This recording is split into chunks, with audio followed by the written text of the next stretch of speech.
Why did medieval nuns risk excommunication to hide living creatures in their sleeves?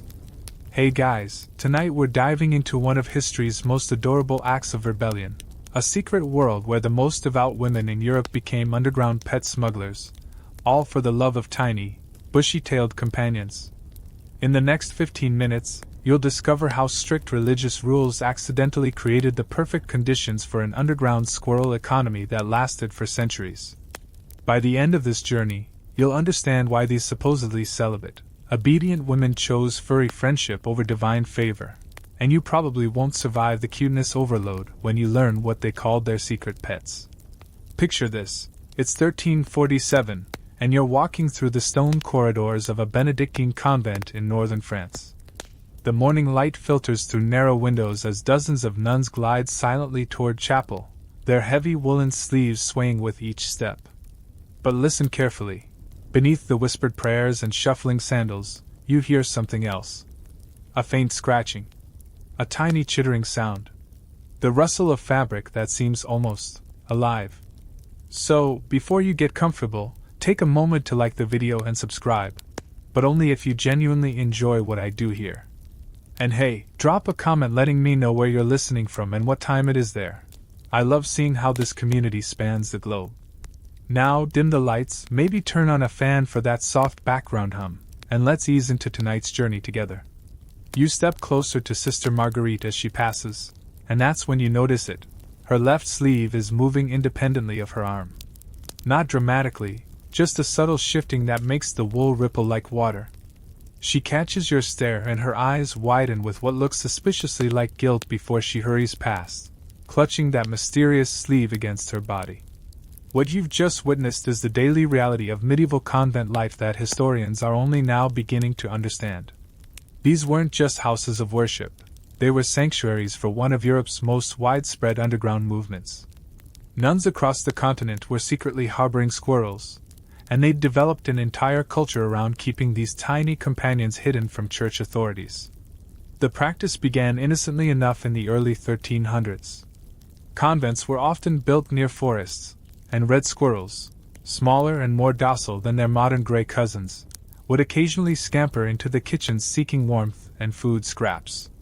Unlike the rats and mice that plagued medieval buildings, these creatures were clean, intelligent, and surprisingly affectionate when handled gently. More importantly for women living under strict vows of silence, squirrels were naturally quiet during daylight hours.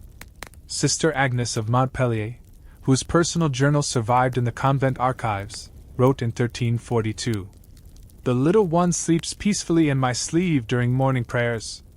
His warmth reminds me that God's love takes many forms." This single sentence reveals volumes about why the practice spread so rapidly.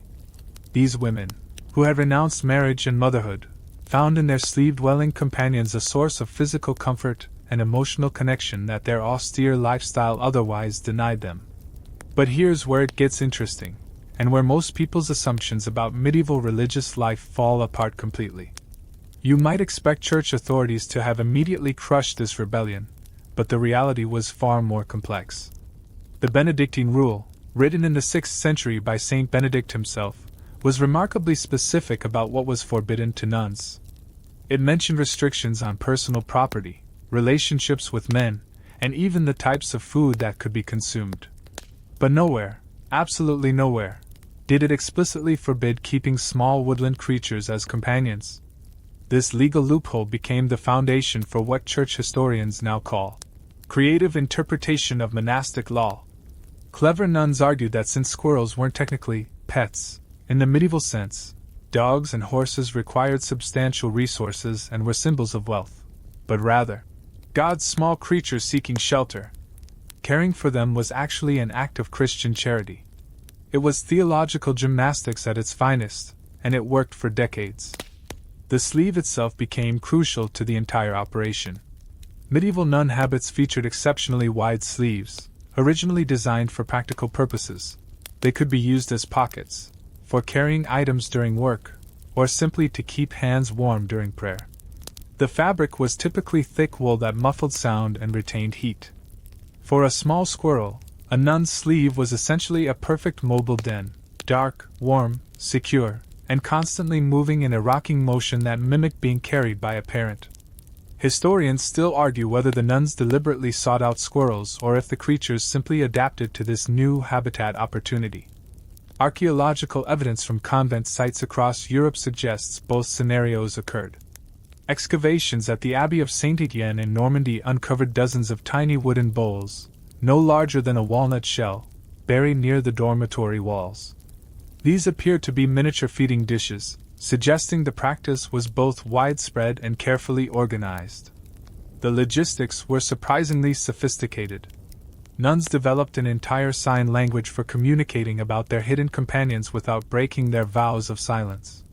Touching the left sleeve meant feeding time, while a gentle pat on the right sleeve indicated all clear, no Mother Superior nearby.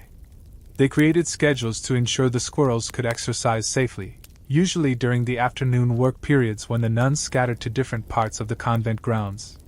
Most remarkably, they established what can only be described as a breeding program. Medieval squirrels lived only 3 to 4 years, so maintaining the population required careful planning. The nuns would identify pregnant females and provide special care during the birthing process, often using small boxes lined with fabric scraps as temporary nurseries. Baby squirrels were gradually acclimated to sleeve life, starting with short periods and building up to full days. As you drift towards sleep tonight, imagine the gentle weight of a tiny, warm creature nestled against your arm, its heartbeat keeping time with your own as you navigate a world that demands absolute obedience but offers little comfort. These medieval women found a way to honor both their spiritual commitments and their fundamental human need for companionship, and they did it with nothing more than clever tailoring and an unshakable belief that love, in all its forms, was worth the risk. The Benedictine rule that governed these women's lives was a masterpiece of medieval micromanagement, except for one glaring oversight that would change convent culture forever. You see, when Saint Benedict penned his famous regulations in 530 CE, he was thinking about the big stuff: prayer schedules, food rations, sleeping arrangements, and how to prevent monks from accumulating personal wealth. The idea that future nuns might smuggle woodland creatures in their clothing apparently never crossed his mind. This legislative blind spot created what canon lawyers today call the great squirrel loophole of medieval monasticism, though they say it with considerably more academic dignity than that phrase deserves.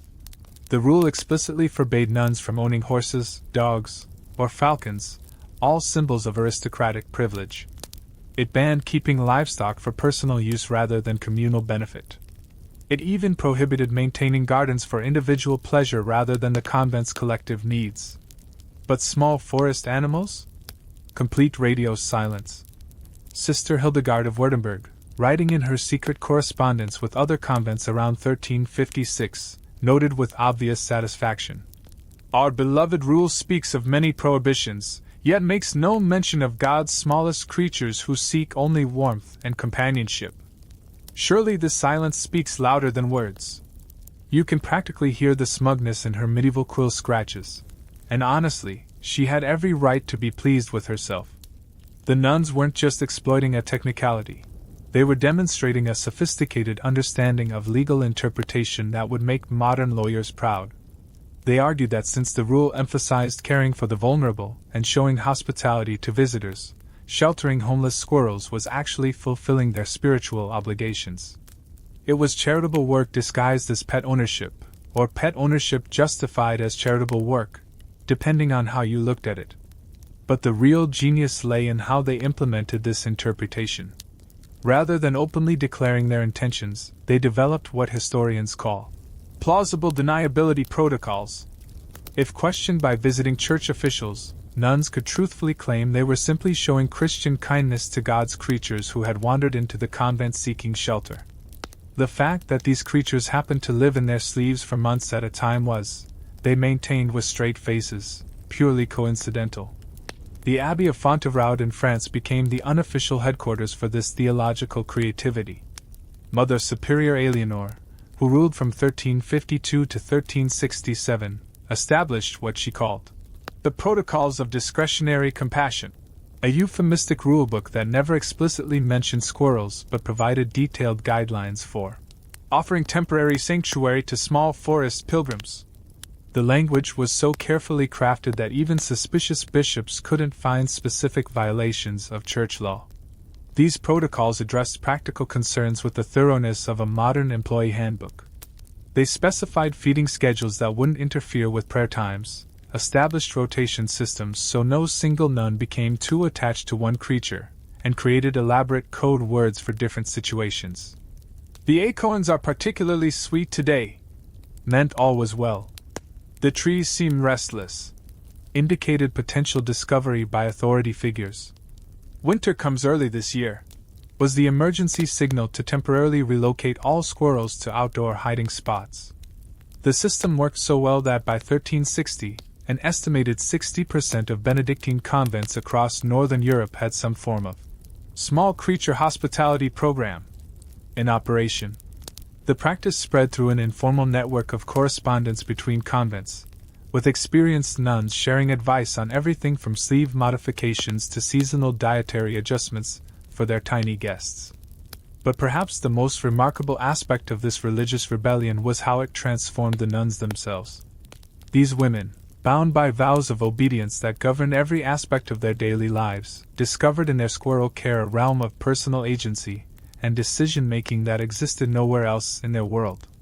They chose when to feed their companions, how to modify their clothing for comfort, and which hiding spots offered the best security. It was the tiniest possible form of independence, but for women who owned nothing and controlled virtually nothing, it was revolutionary. The psychological impact was profound.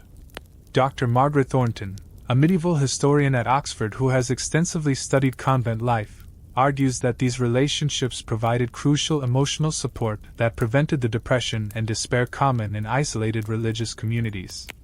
The nuns themselves seemed aware of this benefit. Sister Beatrice of Cluny wrote in 1363, "When the winter darkness presses heavy upon our souls, the gentle movement of my small friend reminds me that life continues, warm and hopeful, even in the depths of our most solemn devotions."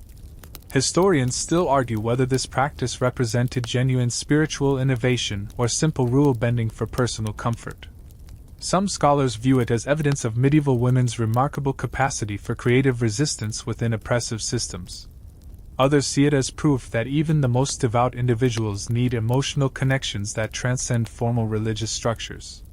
The debate continues, but the evidence is clear: these nuns found a way to honor both their spiritual commitments and their human needs for nurturing relationships.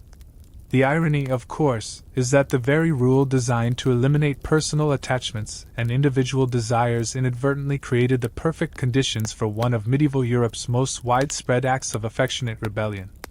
By being so specific about what was forbidden, Saint Benedict accidentally defined what was permissible, and clever nuns seized that opportunity with both hands, or rather, both sleeves. As you settle deeper into sleep, consider how the most rigid systems often contain the seeds of their own subversion, and how love, whether for God, for nature, or for tiny creatures seeking warmth, finds a way to flourish even in the most controlled environments.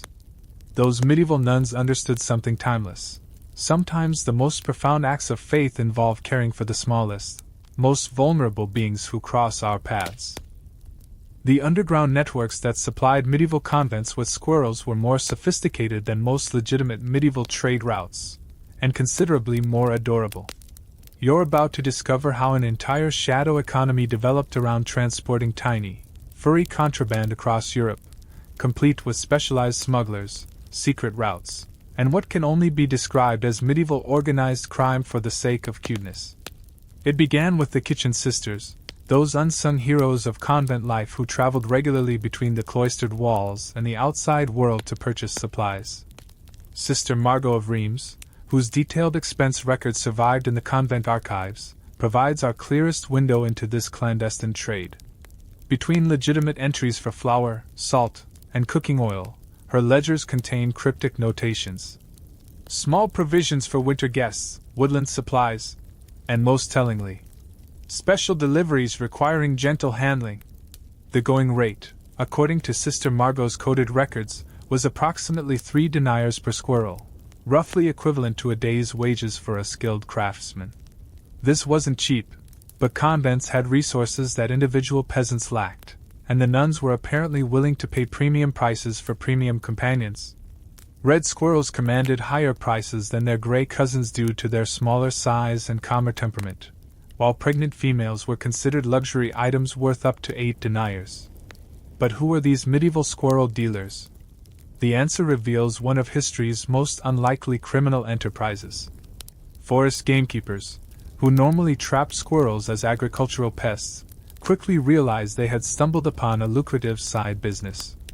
Rather than killing the creatures, they began capturing them alive and establishing what we can only call breeding operations. The keeper of Fontainebleau Forest, one Master Guillaume, maintained detailed records that show he supplied at least 12 convents with a steady stream of small forest merchandise between 1358 and 1372. The logistics were surprisingly complex. Live squirrels couldn't simply be transported in sacks like grain or pottery. They required specialized carriers, small wooden boxes with air holes, lined with moss and equipped with tiny water containers. These transport containers were crafted by woodworkers who probably never asked too many questions about their unusual commissions. The boxes had to be sturdy enough to prevent escapes during transport, yet comfortable enough to keep the animals healthy during journeys that could last several days. Historians still argue whether these traders knew exactly what their customers planned to do with the squirrels, but the evidence suggests most were fully aware they were enabling religious rule-bending. Letters between suppliers often contained warnings about increased scrutiny from church officials and advice on discretionary delivery methods. Some traders developed elaborate cover stories, claiming the squirrels were intended for kitchen pest control or as gifts for the convent's hypothetical gardens. The most successful smuggling operation was run by a family of traveling merchants known as the Petit Bois clan, who specialized in woodland sundries across northern France and the Low Countries. Their business model was brilliant in its simplicity. They established regular trade routes between major cities, stopping at convents to deliver legitimate supplies while secretly maintaining a parallel inventory of live squirrels. Their wagons were specially modified with hidden compartments that kept the animals safe, quiet, and invisible to casual inspection. Mother Agnes of Poitiers, in a letter to her sister superior at Cluny, described the Petit Bois delivery system with obvious admiration. The traders arrive as always with our usual provisions, yet somehow our woodland guests appear as if by divine providence, healthy and ready for their new sanctuary. Truly, the Lord works in mysterious ways. The winking tone suggests that everyone involved understood the fiction they were maintaining. The network extended far beyond simple buyer-seller relationships. Convents began coordinating their orders to take advantage of bulk pricing and seasonal availability. Spring was prime squirrel season, when young animals were most adaptable to sleeve life, so convents would pool their resources for large group purchases. Sister Catherine of Bruges recorded one such transaction in 1365. 12 houses joined in fellowship to welcome 48 small pilgrims, each contributing according to their means and receiving according to their need. But the most ingenious aspect of this underground economy was how it solved the practical problem of genetic diversity. Medieval nuns were surprisingly sophisticated about animal husbandry, understanding that breeding closely related squirrels would lead to weak offspring. The trading networks facilitated exchanges between distant convents, ensuring healthy bloodlines. What emerged was essentially a medieval genetic database, with careful records tracking lineages and breeding compatibility across hundreds of miles.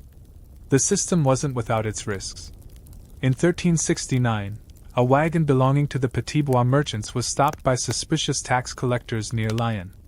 The official report describes the discovery of 37 woodland creatures of suspicious purpose, accompanied by documentation suggesting ecclesiastical destination. The merchants faced fines and temporary imprisonment, though notably, no convents were officially implicated in the investigation. This incident led to the development of even more sophisticated smuggling techniques. Some traders began using river barges, transporting squirrels in specially designed floating containers that could be quickly sunk if authorities approached. Others employed networks of trusted individuals who would carry single animals on foot along pilgrimage routes, blending in with the constant flow of religious travelers. The economic impact was significant enough that legitimate merchants began complaining about unfair competition from these specialty woodland providers. Guild records from several cities contain formal protests about traders who avoided proper licensing by claiming their business was charitable provision for religious communities. The irony wasn't lost on anyone.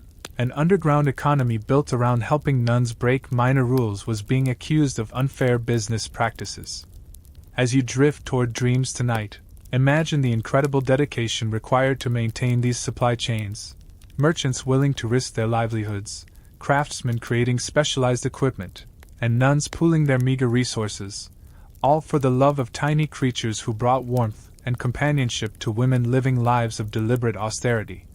Sometimes the most beautiful rebellions are also the most logistically complicated. Sister Margaret of St. Denis was not your typical medieval nun.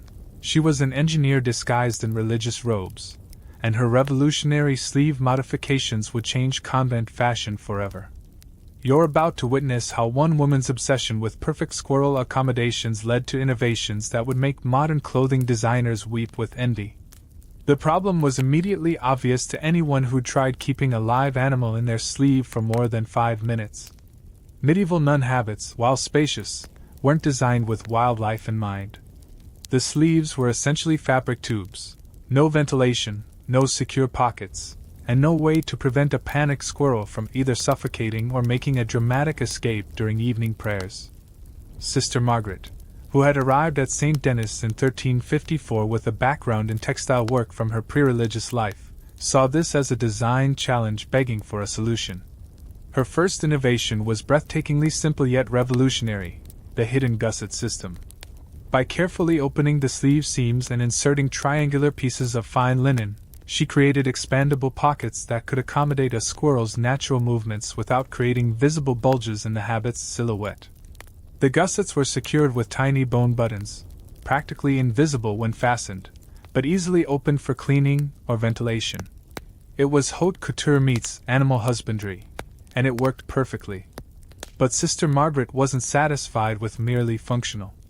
Her next breakthrough involved what she called breathable panels, sections of loosely woven fabric strategically placed near the elbow and wrist areas to allow air circulation while maintaining the appearance of solid cloth. These panels were so skillfully integrated that even close inspection wouldn't reveal their purpose. The technique required extraordinary needlework skills, involving a weaving pattern that created microscopic air channels invisible to the naked eye.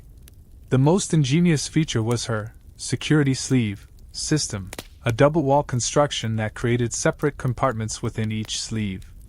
The outer chamber appeared completely normal, while the inner chamber provided the actual living space for squirrel residence. A clever arrangement of overlapping fabric flaps meant that even if a squirrel became agitated and moved dramatically, the motion would be absorbed by the inner chamber without affecting the outer appearance. It was like wearing a tiny, mobile apartment building. Sister Margaret's detailed sketches, discovered in 1987 during restoration work at St. Denis, revealed the sophisticated engineering behind her designs. Her diagrams include precise measurements, fabric tension calculations, and even seasonal modifications. Winter sleeves featured thicker insulation and smaller ventilation holes, while summer versions prioritized airflow over warmth retention. She had essentially created the world's first climate-controlled animal habitat that could be worn to morning prayers. Word of these innovations spread through the underground nun network faster than gossip at a medieval market.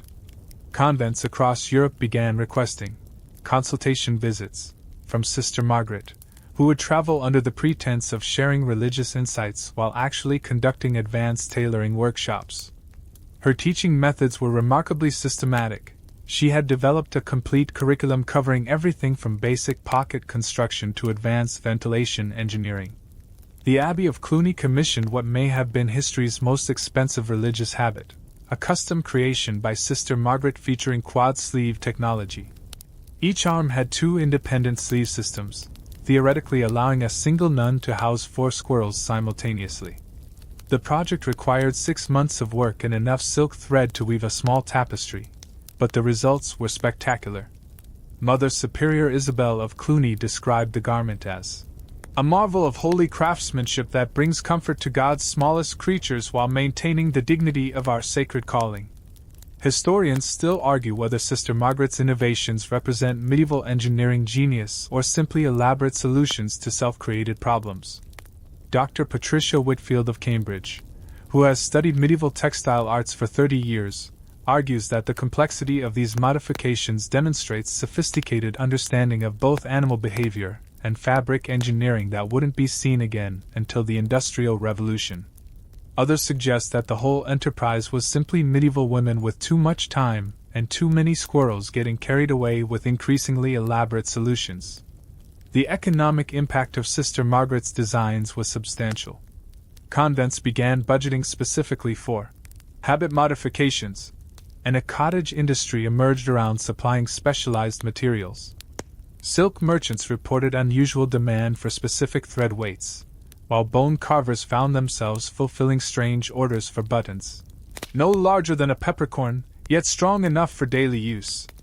The Vatican financial records from this period show unexplained increases in textile expenditures across multiple regions, suggesting the practice was far more widespread than previously documented. But perhaps the most remarkable aspect of Sister Margaret's work was how it solved the fundamental contradiction at the heart of the medieval squirrel-keeping enterprise. These women had committed their lives to rejecting worldly comforts and material attachments, yet here they were investing enormous time, effort, and resources into creating luxury accommodations for pet animals. Sister Margaret's innovations allowed them to maintain the fiction that this was all about practical animal welfare rather than personal emotional needs. Her influence extended far beyond squirrel-related applications. The techniques she developed for creating hidden compartments and breathable panels would later be adapted for smuggling religious artifacts during periods of persecution, hiding medical supplies during plague outbreaks, and even concealing written correspondence between convents. Sister Margaret had accidentally invented a technology that would serve resistance movements for centuries. The irony wasn't lost on her contemporaries. Brother Francis of Assisi the Younger, writing in 1371, noted with obvious amusement, "The Sisters of Saint Denis have achieved such perfection in their garment modifications that one wonders whether they serve God or their sleeves. Yet who can question the devotion of women who labor so diligently to provide comfort for the least of his creatures?" As your eyelids grow heavy tonight, picture Sister Margaret bent over her sewing by candlelight, carefully calculating fabric tensions and airflow patterns, her own squirrel companion watching from a perfectly engineered sleeve pocket. Sometimes the most profound innovations come from the simplest motivation, wanting to make someone you care about a little more comfortable, even if that someone has 4 tiny paws and a bushy tail. The silence within medieval convents was supposed to be sacred, broken only by prescribed prayers and necessary communication. But nobody had prepared these holy women for the profound loneliness that settled into their bones like winter fog. You're about to discover how the warmth of a tiny, breathing creature nestled against their arms became a lifeline to emotional survival that no amount of prayer could provide. Consider what daily life actually looked like for these women. Wake at midnight for matins, back to sleep until dawn, then prime at sunrise followed by 8 more prayer services spaced throughout the day until compline at dusk. Between prayers, they worked in enforced silence, copying manuscripts, tending gardens, preparing meals, or crafting items for sale. Conversation was limited to absolute necessities, laughter was discouraged as frivolous, and physical affection of any kind was forbidden as a distraction from spiritual focus. Sister Beatrice of Longchamp, whose private journal somehow survived the centuries hidden behind a loose stone in her cell wall, provides our most intimate window into this emotional landscape. Her entries reveal the crushing weight of isolation that prayer alone couldn't lift. "Today marks 3 years since I last felt the warmth of another's touch upon my hand. I speak to God constantly, yet He does not answer with embrace. My soul grows cold despite the fire of my devotion." This wasn't simply homesickness or adjustment difficulties. It was systematic sensory deprivation. Medieval nuns were cut off from the basic human experiences that provide emotional regulation, casual conversation, spontaneous laughter, comfortable physical contact, even the simple pleasure of making choices about daily activities. They had committed themselves to lives of deliberate deprivation, believing that earthly comfort interfered with spiritual growth, but the psychological cost was devastating.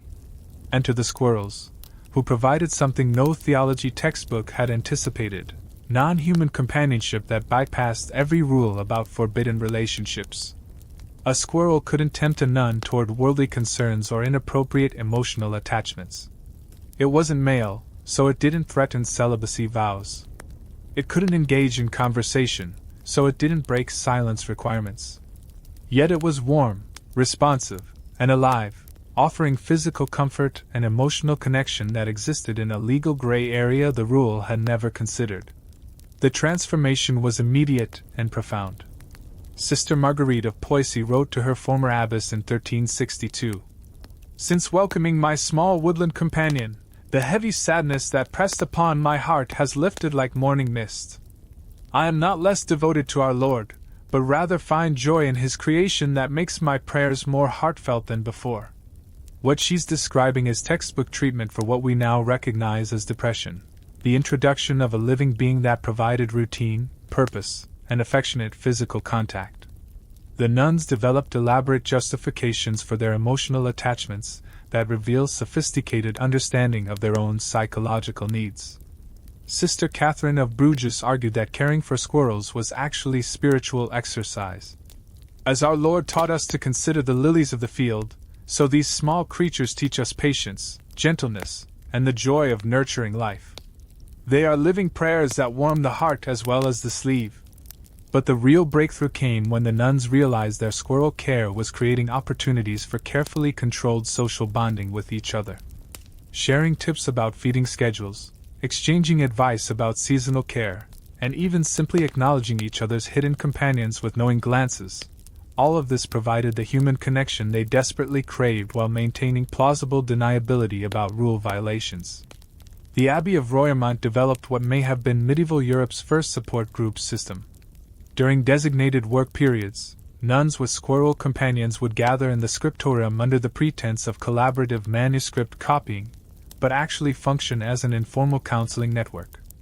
They developed code words for different emotional states. Winter feeding concerns meant depression. Spring nesting preparations indicated anxiety, and summer coat changes suggested someone was struggling with their religious vows. Historians still argue whether this represents genuine therapeutic innovation or simply medieval women finding creative ways to circumvent oppressive systems. Dr. Sarah Mitchell, who specializes in medieval women's mental health at Edinburgh University, argues that these relationships provided crucial psychological benefits that prevented the complete emotional breakdown common in isolated religious communities. The nuns themselves seemed acutely aware of the therapeutic value of their companions. The physical aspects were equally important. Medieval medicine understood that human beings required physical touch for health. It's why they practiced laying out of hands for healing, and why even the strictest religious orders allowed limited physical contact during illness. Squirrels provided safe, socially acceptable physical affection. Their soft fur, gentle weight, and rhythmic breathing offered sensory comfort that helped regulate stress and anxiety in ways that medieval women couldn't articulate but definitely experienced. Sister Hildegard of Rupertsberg, not the famous mystic, but a lesser-known contemporary, kept detailed observations about the behavioral changes she noticed in herself and others after adopting squirrel companions. Her notes describe improved sleep, reduced anxiety during prayer services, and what she called a general lightening of the spirit that makes religious duties feel less burdensome. She was essentially documenting the therapeutic effects of animal-assisted emotional support, centuries before psychology existed as a discipline. The most touching evidence comes from wills and final testaments. Despite vows of poverty that technically forbade personal possessions, many nuns made elaborate arrangements for the care of their squirrel companions after death. Sister Agnes of Maubuisson left detailed instructions. Let my small friend be welcomed by Sister Marie, who has shown such kindness to all of God's creatures.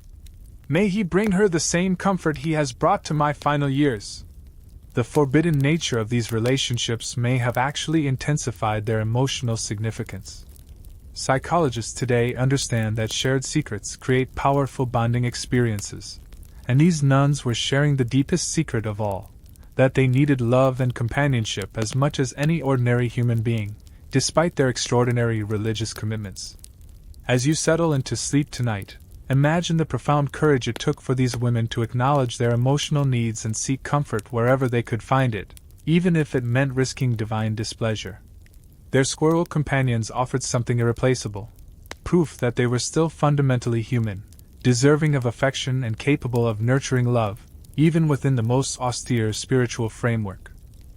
The year 1368 witnessed what church historians now call the Great Squirrel Controversy, a theological debate so heated it nearly split the Benedictine order in half, all because a group of elderly bishops couldn't agree whether tiny woodland creatures possessed immortal souls worthy of salvation. You're about to witness medieval academia at its most absurdly passionate, complete with formal disputations, papal consultations, and enough Latin rhetoric to choke a monastery library.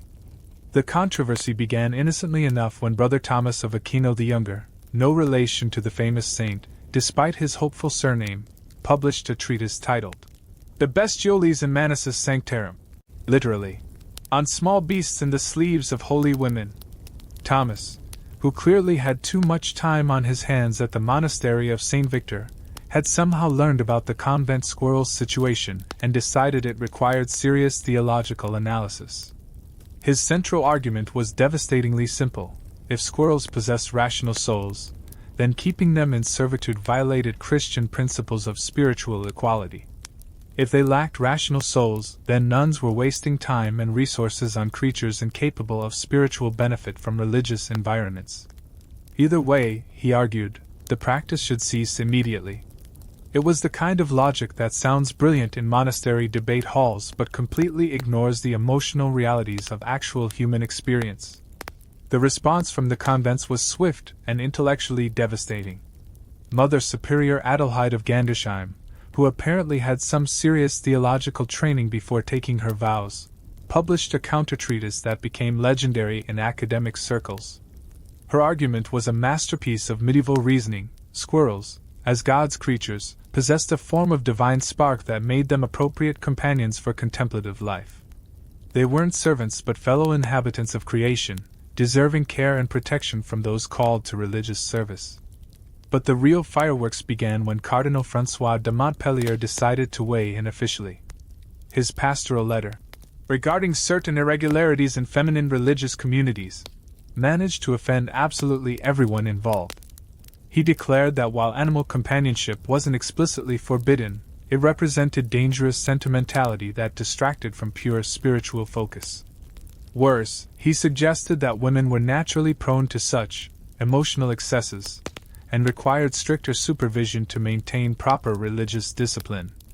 The response to Cardinal François' letter reveals just how sophisticated these medieval nuns were in theological combat. Rather than accepting his criticism meekly, they launched a coordinated intellectual offensive that would make modern political strategists proud. Convents across Europe began producing scholarly responses that systematically dismantled his arguments, while maintaining perfectly respectful language that couldn't be criticized for insubordination. Sister Mathilde of Citeaux produced perhaps the most brilliant theological counterattack in medieval history. Her Treatise on Divine Love as Expressed Through Care of Creation argued that God's commandment to care for all living creatures extended especially to religious communities, who had greater resources and spiritual motivation for such work. She cited dozens of biblical passages, referenced multiple church fathers, and built an airtight case that caring for squirrels was not just permissible but actually spiritually beneficial. The debate reached fever pitch when competing theological schools began taking sides. The Dominicans, perhaps predictably, aligned with strict interpretations that discouraged animal companionship as potential idolatry. The Franciscans, staying true to their founders' love of nature, supported the nuns' right to care for God's creatures. The Augustinians remained diplomatically neutral, which fooled absolutely nobody since everyone knew they were secretly sympathetic to the convent position.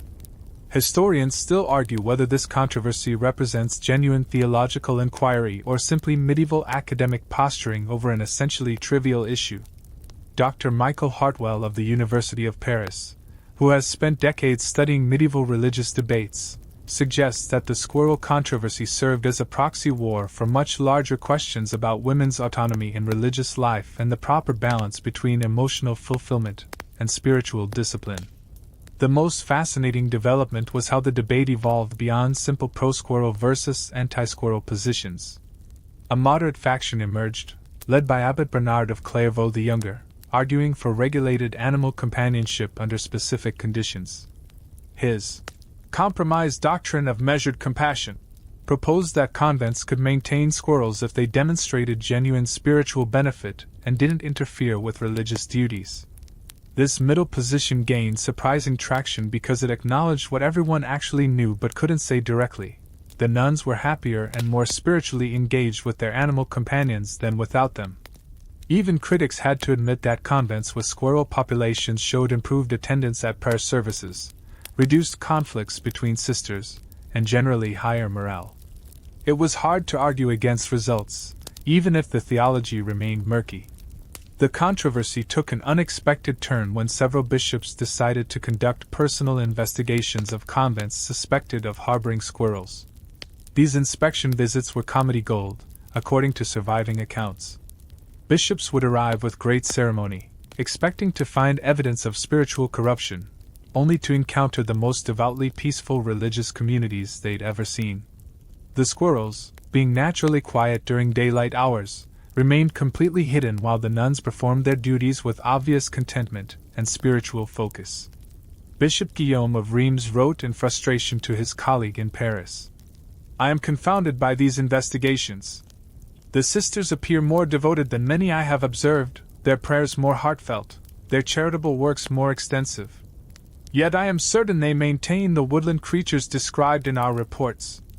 Perhaps the problem lies not with the practice but with our understanding of it." The theological implications kept expanding in unexpected directions. If squirrels were appropriate companions for nuns, what about other small animals? Could convents maintain rabbits? Songbirds? The Abbey of St. Wandrille actually submitted a formal petition requesting permission to house a family of hedgehogs, complete with detailed theological justifications and architectural plans for proper accommodations. The debate finally reached Pope Urban V, who was apparently getting tired of receiving lengthy theological treatises about woodland creatures. His response was a masterpiece of papal diplomacy. He neither approved nor condemned the practice but instead issued vague guidance about discretion, moderation, and attention to primary spiritual duties.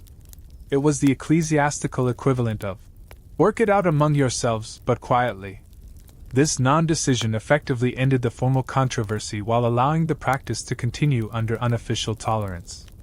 Convents learned to be more discreet, theologians moved on to other debates, and the squirrels remained safely hidden in their custom-designed sleeves, blissfully unaware that their souls had been the subject of Europe's most passionate academic argument in decades. As you drift toward dreams tonight, remember that some of history's most heated intellectual battles have been fought over the smallest stakes, and sometimes the side arguing for love and companionship wins, even when they can't quite explain why they're right. Dawn breaks at 4:30 a.m. in the convent of St. Clair, and you're about to follow Sister Marguerite through the most logistically complex day of her life, juggling 8 prayer services, 3 work assignments, 2 meals, and one very demanding squirrel named Petiker who has absolutely no respect for monastic schedules. Welcome to medieval multitasking at its most adorable and exhausting. The first challenge comes immediately: Matins, the midnight prayer service that required absolute silence and stillness for nearly 2 hours. Petiker, being a naturally nocturnal creature, chose this exact time to become his most active and social. Picture Sister Marguerite kneeling in the cold chapel, attempting to maintain spiritual contemplation, while a tiny squirrel performs what can only be described as sleeve acrobatics. She had learned to position her arm at precisely the right angle, bent just enough to create a stable platform but not so much that the movement would be visible to the Mother Superior 3 rows ahead. The feeding schedule required military precision.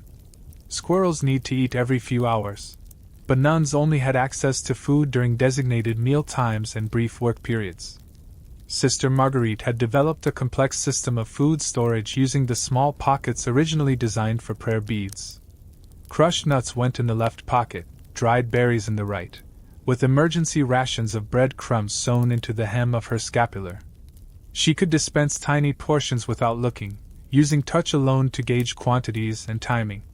The morning work assignment rotation presented unique challenges depending on which duty Sister Marguerite drew. Kitchen duty was ideal. Plenty of food scraps and warm spaces where a squirrel could briefly emerge for exercise. Scriptorium work was manageable since the seated position provided stability, and the quiet environment suited Petit Coeur's daytime sleeping preferences. But garden duty was a nightmare. The outdoor work, bending and stretching required for weeding, and constant supervision from senior sisters made squirrel management nearly impossible. Sister Marguerite had developed what she privately called the distraction protocols for handling Petit Coeur's unpredictable moments. When he became restless during prime, the 6 a.m. prayer service, she would gently press her arm against her side, creating a cozy pressure that usually calmed him. If he started chittering during readings, she had perfected a subtle coughing technique that masked the sound while seeming like perfectly normal human throat clearing. The other nuns with squirrel companions recognized these signals and would sometimes create their own small distractions to help cover for a sister in need.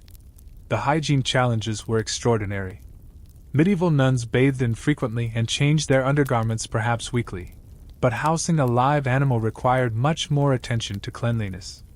Sister Marguerite had to clean her sleeves daily using a basin of water and rough soap, scrubbing out tiny claw marks and fur while trying not to damage the delicate modifications Sister Margaret had made to the fabric. She learned to do this work quickly during the brief period between Compline and sleep, by the dim light of a carefully shielded candle. Toilet breaks presented logistical nightmares that required advanced planning and perfect timing.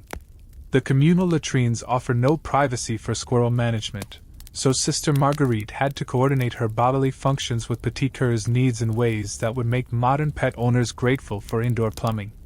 She identified several secluded locations around the convent grounds where she could briefly allow him to exercise and relieve himself without risk of discovery. The meal times were perhaps most stressful.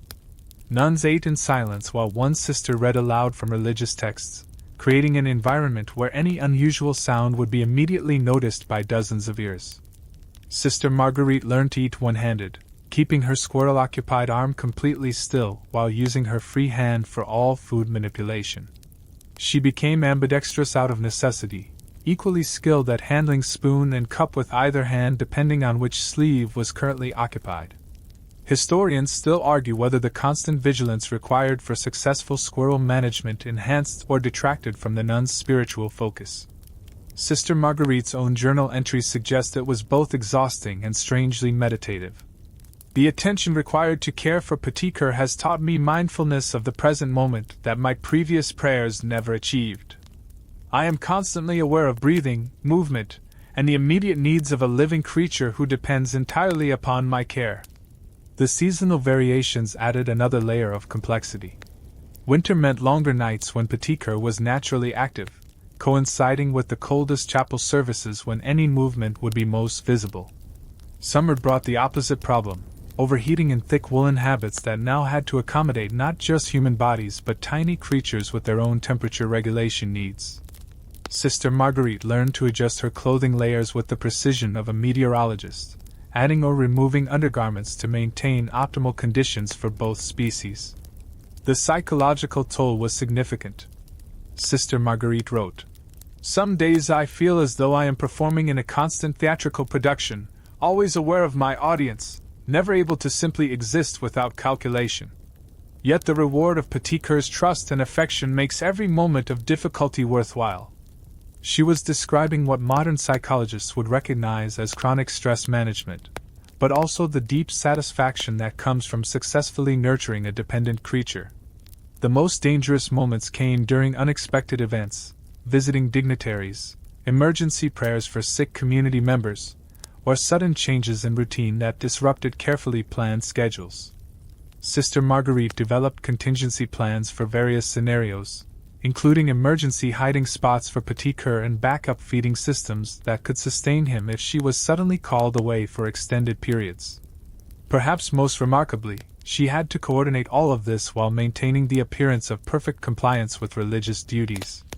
Her prayer attendance was impeccable, her work assignments completed with distinction, her interactions with other sisters models of appropriate religious behavior. She was essentially leading a double life, and doing both parts so well that neither her squirrel nor her spiritual community suffered from divided attention. As you settle into sleep tonight, consider the extraordinary dedication required to care for any living creature while managing the demands of your own complex life. Sister Marguerite's story reminds us that love often requires us to become better versions of ourselves, more organized, more patient, more creative, as we stretch to meet the needs of those who depend on us. Medieval veterinary medicine was primitive by modern standards, but when it came to treating sick squirrels hidden in convent sleeves, these nuns became innovators whose herbal remedies and miniature medical techniques would astound contemporary pet veterinarians. You're about to discover how necessity transformed cloistered women into pioneering animal doctors working with resources no larger than a thimble. The first challenge was diagnosis. How do you examine a patient that must remain hidden at all times, whose symptoms can only be observed through fabric, and who cannot be taken to any traditional healer without revealing the entire illegal operation? Sister Apothecaria of Cluny, yes, that was actually her religious name, developed what may have been history's first system of veterinary diagnosis by touch. Through careful observation of dozens of squirrel patients over several years, she learned to identify common ailments by feeling for subtle changes in breathing patterns, body temperature, and movement through the sleeve fabric. Her diagnostic manual, written in coded Latin and disguised as spiritual meditations, describes techniques that wouldn't be out of place in a modern veterinary textbook. When the small pilgrim's breath becomes rapid and shallow, accompanied by unusual stillness, suspect fever and begin immediate cooling measures. When movement becomes erratic with frequent scratching motions, examine for parasites using the gentle inspection method during evening privacy. The pharmacy was equally ingenious. Sister Apothecaria maintained what appeared to be a standard herb garden for the convent's legitimate medical needs, but hidden among the common healing plants were species specifically chosen for their effectiveness in treating small animals. Chamomile for digestive issues, willow bark for pain relief, and honey for wound healing, all prepared in concentrations appropriate for creatures weighing less than a pound. The preparation methods required extraordinary precision.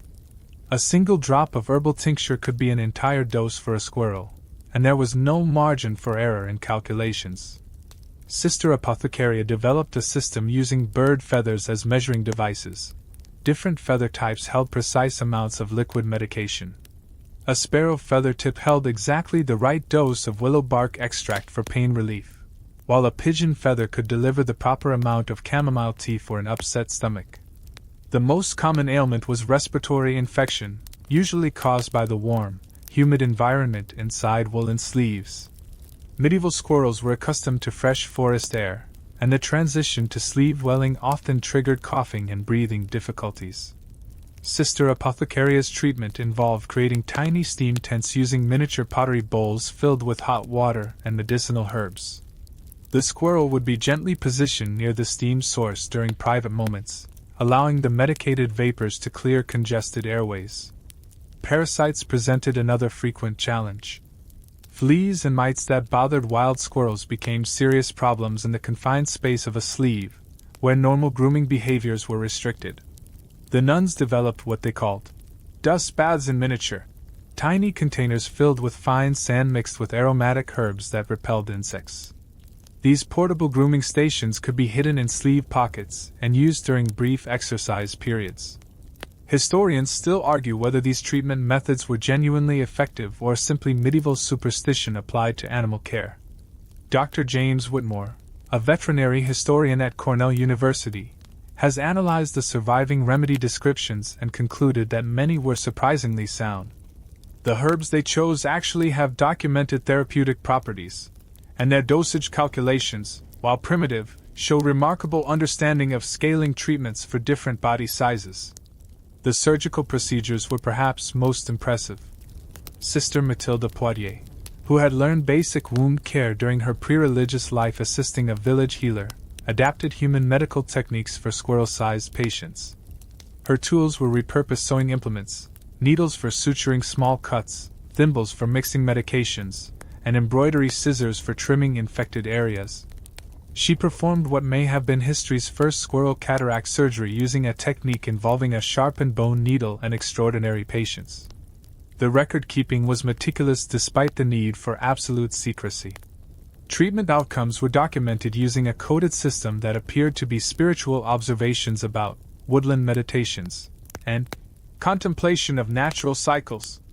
Success rates were surprisingly high. Sister Apothecaria's coded records suggest that over 70% of treated squirrels recovered fully from serious illnesses, a rate that compares favorably to modern veterinary outcomes given the resources available. The psychological aspects of treatment were equally sophisticated. These nuns understood that sick animals needed comfort and reassurance as much as medication. They developed techniques for providing emotional support during treatment, gentle stroking through fabric, soft humming during medication administration, and what they called healing presence, that involved simply staying calm and still while the squirrel recovered. Emergency procedures were particularly challenging. When Sister Bernardine's squirrel suffered what appeared to be a broken leg after a fall during evening prayers, she had to perform emergency splinting using strips torn from her undergarments and tiny wooden splinters carved from her eating utensils. The procedure was conducted entirely by touch in complete darkness, guided only by the squirrel's movements and her knowledge of anatomy gained from treating dozens of previous patients. The most innovative development was preventive medicine. Rather than simply treating problems as they arose, the nuns began implementing health maintenance routines designed to prevent common ailments. Regular exercise schedules during safe periods, dietary supplements using specially prepared nut mixtures, and even primitive vaccination techniques using controlled exposure to mild illnesses all became part of standard squirrel care protocols. The knowledge-sharing network was extensive despite the need for secrecy. Convents developed a correspondence system for sharing medical discoveries, using coded language and hidden within routine religious letters. A typical message might read, "The contemplation of autumn preparations has yielded new insights into maintaining the health of woodland pilgrims during seasonal transitions." Translated, this meant, "We've discovered an effective treatment for winter respiratory problems in squirrels." Perhaps most remarkably, some of these veterinary innovations eventually influenced human medical practice within the convents. Techniques developed for treating tiny squirrel wounds proved useful for delicate needlework injuries. Herbal preparations originally designed for animal respiratory problems became remedies for nuns suffering from chest colds. The precision required for squirrel medicine made the sisters more skilled at treating their own minor ailments. The dedication required was extraordinary. Sister Apothecaria wrote, "To heal God's smallest creatures requires the patience of Job, the precision of a master craftsman, and the faith that every life, no matter how small, deserves our most careful attention." She was describing a medical philosophy that wouldn't be formally articulated by human physicians for several more centuries. As you drift towards sleep tonight, imagine these medieval women hunched over their miniature patients by candlelight, using tools designed for sewing to perform delicate surgeries, mixing herbal medicines with the precision of alchemists, all driven by love for creatures small enough to fit in their palms. Sometimes the most advanced medicine comes from the simplest motivation, refusing to let something you care about suffer. Mother Superior Isabel of Fontevraud was nobody's fool. She had been running religious communities for 37 years and could spot a guilty nun from across a cloister. When whispered reports reached her about unusual sounds, suspicious sleeve movements, and nuns who seemed oddly attached to their left arms, she launched what may have been medieval Europe's most thorough and diplomatically delicate undercover investigation. You're about to witness a game of cat and mouse that would make modern detective fiction seem simplistic. The investigation began subtly. Mother Superior Isabel started paying closer attention during prayer services, watching for the telltale signs that visiting bishops had described in their confidential reports. She noticed Sister Marguerite's careful arm positioning, Sister Beatrice's habit of gentle pressing motions during long readings, and the ways certain nuns seemed to coordinate their movements in ways that suggested shared secrets. but she was far too experienced to make accusations based on suspicions alone. Her first strategic move was brilliant in its simplicity. She announced a mandatory inspection of all religious habits for proper maintenance and appropriate modifications. Every nun would present their garments for examination, ostensibly to ensure compliance with regulations about fabric quality and seasonal appropriateness. What she was really looking for, of course, were Sister Margaret's famous sleeve modifications and any other evidence of unauthorized habitat construction. The nuns' response was a masterclass in collective crisis management. Within hours of the announcement, the convent's underground communication network had spread word to every squirrel-harboring sister. They implemented what they called Operation Woodland Exodus, a coordinated effort to temporarily relocate all animal companions to outdoor hiding spots while making emergency repairs to any obviously modified clothing. Sister Margaret herself led the clothing restoration effort, working frantically through 3 consecutive nights to remove the most obvious modifications from dozens of habits. Her detailed journal describes the challenge: to undo in days what took months to perfect, while preserving the appearance that no alterations were ever made, requires skills that border on miraculous. Yet love provides strength for seemingly impossible tasks. But Mother Superior Isabel was playing a deeper game than simple fabric inspection. During the clothing examination, she carefully observed each nun's behavior, looking for signs of anxiety, relief, or disappointment that might reveal hidden secrets. She noted which sisters seemed nervous about the inspection and which appeared genuinely unconcerned. More tellingly, she watched for reactions to her carefully placed comments about woodland creatures and unexpected sounds during prayer. The psychological pressure was intense. Sister Marguerite later wrote, "Each day brought new tests of our discretion. Mother Superior would appear unexpectedly during work periods, watching silently as we performed our duties. Her eyes seemed to search our very souls for evidence of deception. The strain of maintaining perfect innocence while harboring such significant secrets tested our resolve in ways that no religious discipline had prepared us for." Mother Superior Isabel's next move was even more sophisticated. She began conducting individual private conferences with each nun, ostensibly for routine spiritual guidance but actually as subtle interrogations. Her technique was masterful. She would begin with standard religious topics, then gradually introduce questions about prayer experiences, unusual distractions during services, and thoughts about God's creatures. She was essentially conducting medieval psychological profiling. The breakthrough came when she interviewed Sister Claudine, the youngest nun in the community, and the most recently arrived. Under gentle but persistent questioning about her adjustment to convent life, Sister Claudine let slip a reference to the comfort that comes from caring for small pilgrims seeking sanctuary. It was a small verbal stumble, but Mother Superior Isabel was too experienced to miss the significance. Rather than immediately confronting the entire situation, Mother Superior Isabel made a decision that reveals remarkable wisdom and compassion. She realized that directly exposing the squirrel operation would create a crisis that could destroy the harmony of her community and potentially result in severe punishments from church authorities. Instead, she chose a more subtle approach that acknowledged the situation without officially recognizing it. Her solution was diplomatically brilliant. She announced new regulations about increased attention to prayer focus and elimination of distractions during religious services. The rules were carefully worded to address the practical problems caused by squirrel keeping without explicitly mentioning animals.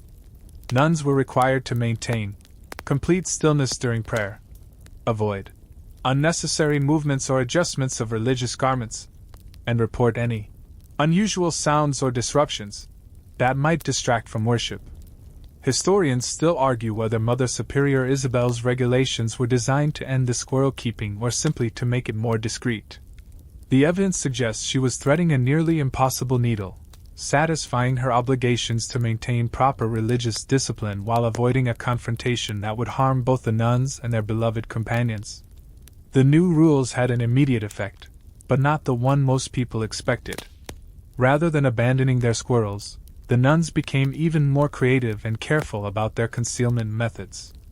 They developed more sophisticated behavioral protocols, improved their coordination systems, and generally elevated their game to levels that would have impressed professional intelligence operatives.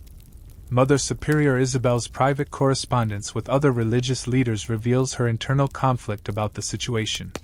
In a letter to the Abbess of Cluny, she wrote, "The spirit of our community has never been stronger, yet I suspect we harbor secrets that would shock visiting bishops. I am torn between my duty to enforce regulations and my observation that these supposed violations seem to enhance rather than diminish the sisters' spiritual devotion." The investigation reached its climax during an unannounced visit from Bishop Francois of Tours, who arrived with explicit instructions to determine whether the convent was harboring unauthorized animals. Mother Superior Isabel's handling of this crisis was a diplomatic masterpiece. She conducted a full tour of the facilities, accompanied the bishop to prayer services, and facilitated interviews with selected sisters, all while somehow ensuring that not a single squirrel was discovered. The bishop's final report praised the convent's exemplary religious discipline and noted the remarkable devotion and spiritual focus of the community members. He found no evidence of rule violations and commended Mother Superior Isabel for maintaining such high standards. What he didn't know was that during his 3-day visit, over 40 squirrels had been temporarily housed in a network of outdoor shelters maintained by sympathetic local farmers. The most remarkable aspect of the entire investigation was how it ultimately strengthened the bonds within the community. The shared experience of protecting their secret created deeper trust and cooperation among the nuns. They had successfully defended something they loved against external threats, and the victory made their forbidden companionships even more precious. As you drift towards sleep tonight, consider the extraordinary wisdom of a leader who understood that sometimes the most effective way to maintain order is to choose carefully which battles to fight, and that true authority comes from knowing when to look the other way in service of a greater good. Winter arrives at the convent like an unwelcome inspector, bringing challenges that make summer's heat seem like a gentle inconvenience. You're about to discover how medieval nuns and their sleeve-dwelling companions faced their most demanding season together, developing survival strategies that would have impressed Arctic explorers. The first problem hits before October ends. Your squirrel generates significantly less body heat than you realize during warmer months. What felt like a cozy partnership in July becomes a desperate struggle for warmth when frost starts painting the chapel windows. Sister Marguerite's journal entries from November describe the shock. "Little Sebastian's tiny body feels cold even pressed against my skin. His usual energetic movements have slowed to occasional shivers. I fear my beloved companion might not survive his first convent winter." Medieval convents were notoriously difficult to heat effectively. The massive stone walls that provided blessed coolness during summer now trapped cold like enormous ice blocks. Your religious schedule demands attendance at lauds before dawn, which means leaving whatever warmth your cell might have retained and walking through corridors where your breath creates visible clouds. The squirrel pressed against your ribs experiences this temperature shock as dramatically as you do. The nuns' response was characteristically ingenious. They developed what they privately called thermal companionship protocols, methods for sharing body heat that benefited both human and squirrel. Sister Agnes discovered that placing small pieces of wool fleece inside the sleeve pockets created better insulation. Sister Beatrice found that gentle breathing exercises during prayer actually warmed the air around her hidden companion. Sister Margaret even designed specialized winter sleeve modifications with double fabric layers and tiny air pockets for improved heat retention. But winter brought problems beyond simple cold. Your squirrel's dietary needs become more complex when natural food sources disappear under snow. The carefully planned feeding schedules that worked perfectly during harvest season suddenly require major adjustments. Fresh nuts become precious commodities that must be hoarded and rationed. The root vegetables stored in the convent cellars need to be prepared differently for tiny digestive systems. Sister Catherine's notes revealed the extent of winter meal planning for squirrels. "We have calculated that each companion requires approximately 12 hazelnut pieces daily, plus dried apple fragments and specially prepared grain mixtures. With 17 sisters currently harboring guests, our secret winter stores must provide for 34 appetites instead of 17. The mathematics of clandestine pet care during medieval winters was surprisingly complex. The shortened daylight hours created another unexpected challenge. Your squirrel's sleep patterns become confused when natural light cycles change dramatically. Medieval convents followed religious schedules that often conflicted with animal circadian rhythms, but winter made these conflicts more severe. Squirrels that had adjusted to prayer times during summer suddenly became restless during crucial worship periods, creating risks of discovery when discretion was most essential. Sister Margaret's winter innovations reached new levels of sophistication. She developed what she called seasonal sleeve architecture, modifications that could be implemented temporarily during cold months and removed when warmer weather returned.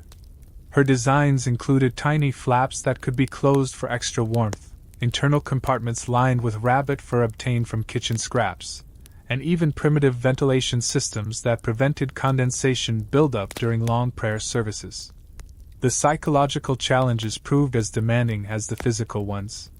Your squirrel companion, accustomed to outdoor freedom and activity, might develop what modern pet owners would recognize as seasonal depression.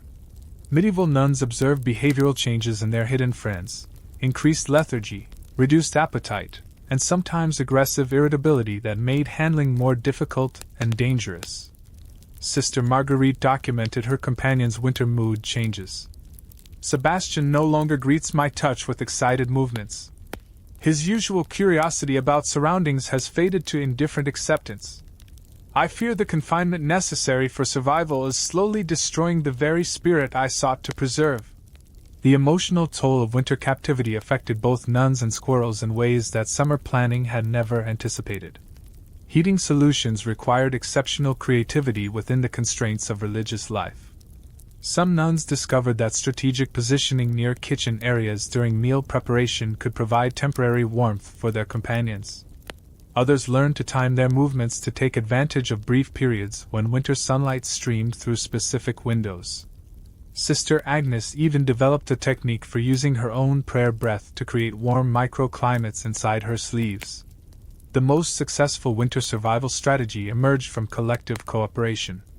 The squirrel-keeping nuns established what they called warming circles, carefully orchestrated gatherings during work periods where they could sit close together, sharing body heat, while maintaining the appearance of normal religious activities.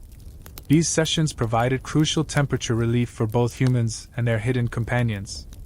Medical emergencies became more frequent and more serious during winter months.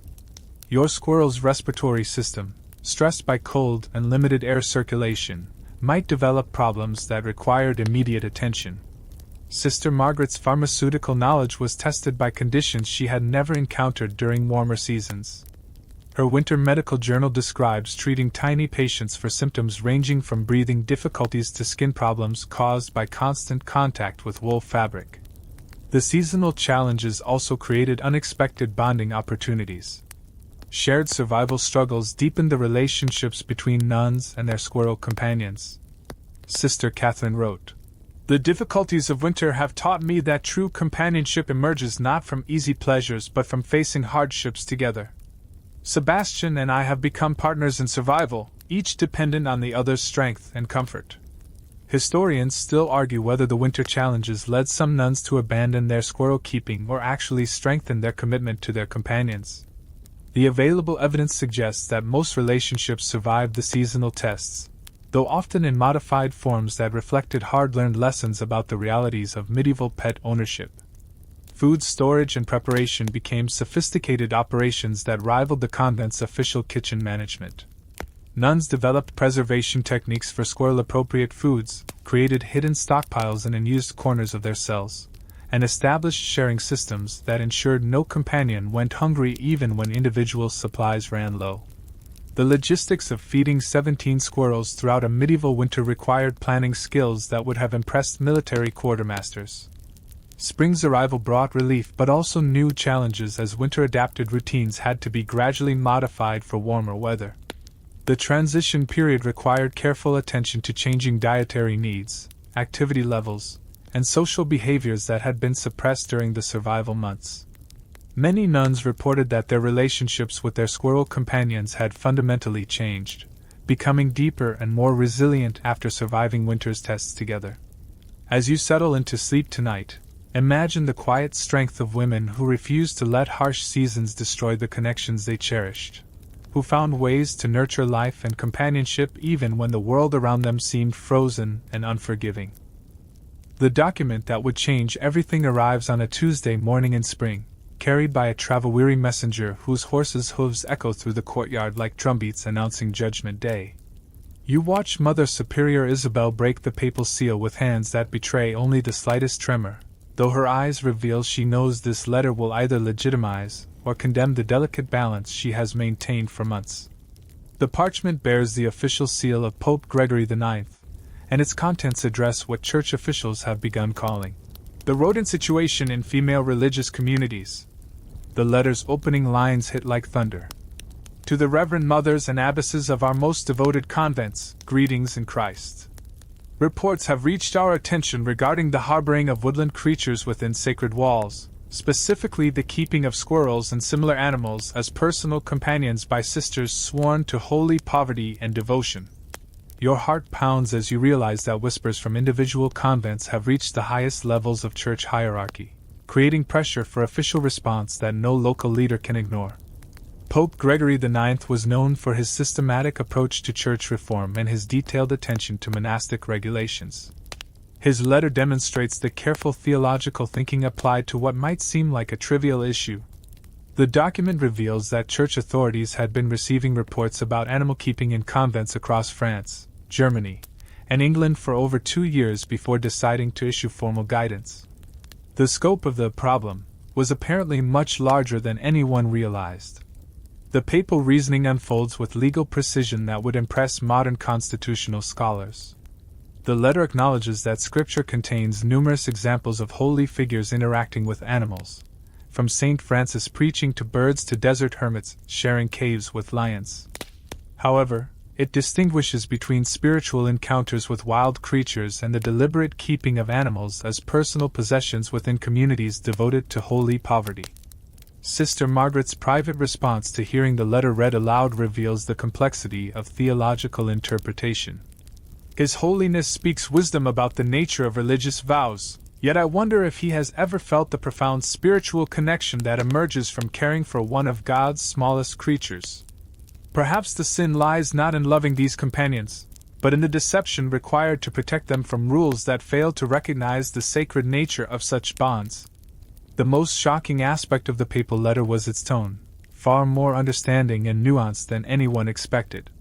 Rather than issuing blanket condemnations and demanding immediate removal of all animals, Pope Gregory IX acknowledged the complex pastoral issues involved. His document suggests that church leadership recognized the emotional and spiritual needs that led nuns to seek animal companionship, even while maintaining that such practices created problematic precedents. The letter's central theological argument focuses on the nature of religious vows rather than the inherent sinfulness of animal companionship. It points out that vows of poverty become meaningless if individuals can acquire and maintain personal possessions, regardless of whether those possessions are golden chalices or furry squirrels. The question wasn't whether animals were evil, but whether keeping them violated the fundamental principles of monastic life. However, the papal solution was diplomatically brilliant and revealed sophisticated understanding of human nature. Rather than demanding immediate elimination of all animals, the letter established a structured transition period during which convents could gradually address situations involving unauthorized animal companions while maintaining community harmony and individual spiritual development. Translation: you have time to figure out humane solutions that don't destroy either the animals or the nuns who love them. The letter also addressed the practical problems that animal keeping created for religious discipline. It mentioned reports of disrupted prayer services, damaged religious garments, unsanitary conditions, and the diversion of community resources to unauthorized purposes. But rather than focusing on punishment, it emphasized education and gradual reform that would preserve the spiritual integrity of monastic life. Mother Superior Isabel's response strategy was masterful. She called a community meeting to discuss the papal letter openly, creating an atmosphere where the squirrel keeping could finally be acknowledged officially without admitting that she had known about it all along. Her approach allowed guilty nuns to confess voluntarily while positioning herself as a compassionate leader dealing with an unexpected revelation rather than someone who had been complicit in rule violations. The nuns' reactions varied dramatically. Sister Marguerite felt profound relief at finally being able to discuss her companion openly, while Sister Beatrice worried about the implications for Sebastian's future safety. Sister Catherine saw the letter as validation that their love for their squirrels wasn't sinful, even if the secretive keeping of them had created problems. The diversity of responses reflected the complex emotions that had been building during months of hidden relationships.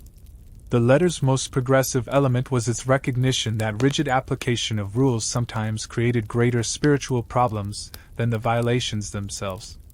Pope Gregory IX acknowledged that forcing beloved animals into winter wilderness would cause suffering that contradicted Christian principles of compassion. His solution required creative interpretation of existing regulations rather than harsh enforcement that would damage both animals and human souls.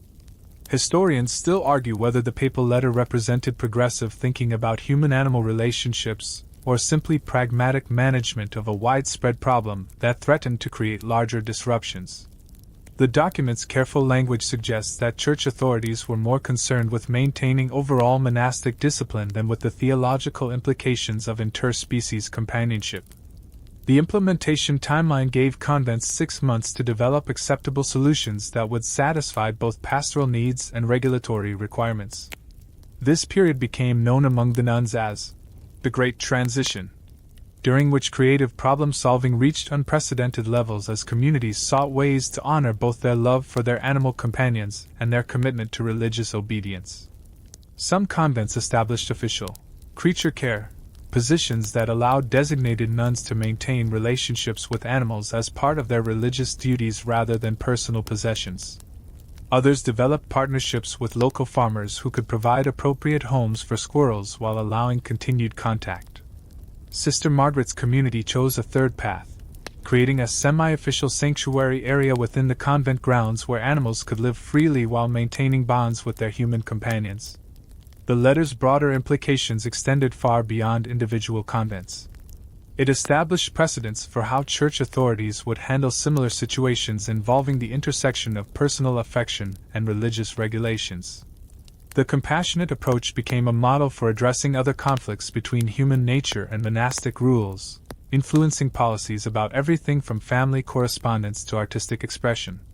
Modern scholars note that the papal letter reveals surprisingly sophisticated understanding of psychological and emotional needs within religious communities. The document acknowledges that isolation and rigid discipline could create vulnerabilities that led individuals to seek inappropriate compensations, suggesting that effective religious leadership required attention to human welfare alongside rule enforcement.